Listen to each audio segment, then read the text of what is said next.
नाश्ता सेंटरमध्ये, हॉटेलमध्ये किंवा अगदी रोड साईडच्या गाड्यावरती सुद्धा इडली सोबत मिळणारी अतिशय चविष्ट अशी ही चटणीची रेसिपी आज आपण बघणार आहोत। नमस्कार, मी सुवर्णाज रेसिपी मराठीमध्ये तुम्हा सर्वांचं खूप मनापासून स्वागत आहे।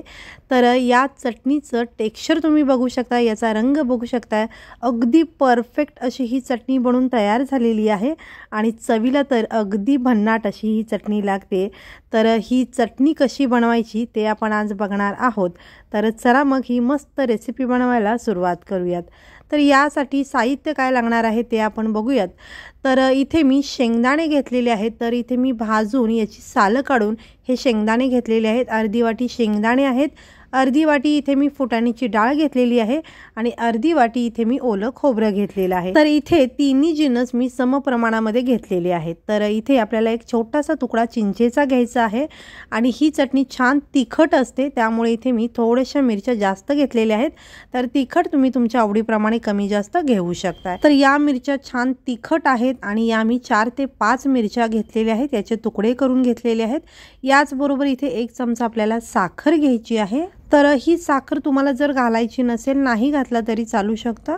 आणि इथे आपल्याला मीठ घ्यायचं आहे। तर इथे मी छोटा पाव चमचा मीठ घेतलेला आहे।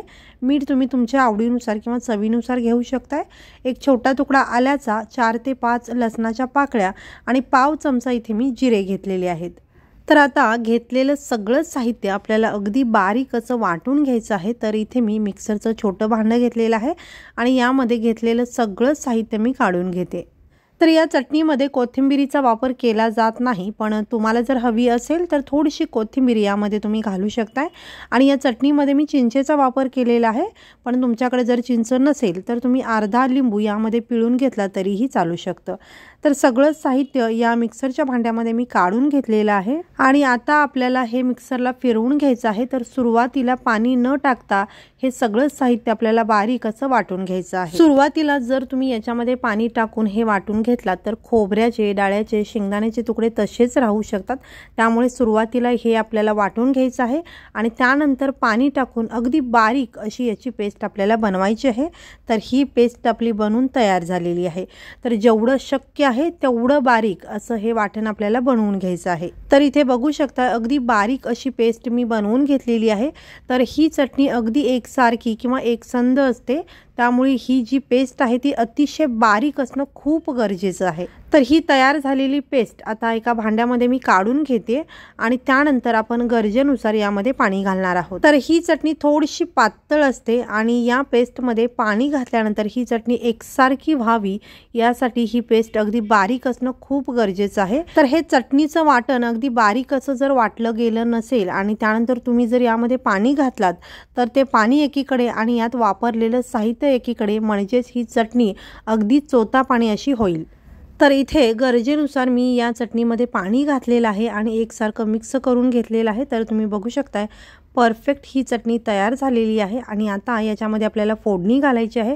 फोडणीसाठी 2 चमचे तेल गरम करून घेतलेलं आहे, थोडीशी मोहरी, थोडेसे जिरे आणि कढीपत्त्याची पानं घातलेली आहेत, त्याचबरोबर चिमूटभर हिंग घातलेला आहे आणि मस्त खमंग अशी ही फोडणी या चटणीमध्ये आपण घालूयात। मस्त खमंग अशी ही फोडणी या चटणीमध्ये आपण घातलेली आहे आणि आता हे सगळं साहित्य आपल्याला व्यवस्थित मिक्स करून घ्यायचं आहे। तर इथे या चटणीचा रंग तुम्ही बघू शकता, अगदी परफेक्ट असा रंग आलेला आहे आणि याचं टेक्स्चर सुद्धा अतिशय सुंदर आलेलं आहे। या चटणीची चव इतकी भन्नाट लागते की तुम्ही ही चटणी नुसतीच अगदी वाटीभर खाल आणि या चटणीसोबत जर तुम्ही इडली खाल्लात तर नेहमीपेक्षा दुप्पट इडल्या खाल, इतकी चविष्ट अशी ही चटणी बनवून तयार होते। नाश्ता सेंटरमध्ये, हॉटेलमध्ये किंवा रोड साईडच्या एखाद्या गाड्यावरती सुद्धा अशा पद्धतीची ही चटणी इडली सोबत दिली जाते, जी फार चविष्ट असते। तर ही चटणी तुम्ही सुद्धा जरूर एकदा बनवून बघा आणि तुम्हाला जर हा व्हिडिओ आवडला असेल तर व्हिडिओला लाईक करा, शेअर करा, चॅनलला सबस्क्राईब करून बेल आयकॉन जरूर दाबा आणि हा व्हिडिओ पाहिल्याबद्दल खूप धन्यवाद।